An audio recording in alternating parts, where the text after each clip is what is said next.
Isang bata sa Bataan nasagasaan ng truck insidente sa pool sa CCTV. Nakatutok si Jasmine Gabriel Galban.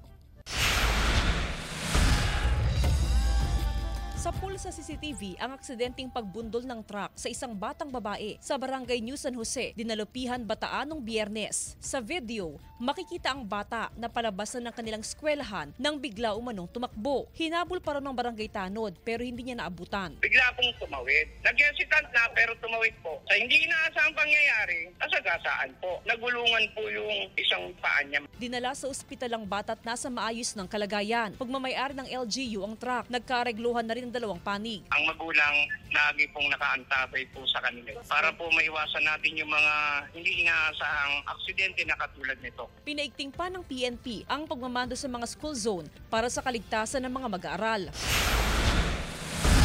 Patay ang 59 anyos na lalaki matapos mabundol ng motorsiklo sa barangay Anolid, Mangaldan, Pangasinan. Sa investigasyon ng pulisya, patawid na ang biktima sa kalsada ng mangyaring aksidente. Nagtamo rin ng sugat ang rider ng motorsiklo na dinala sa pagamutan. Siguro hindi po ko napansin po, ma'am.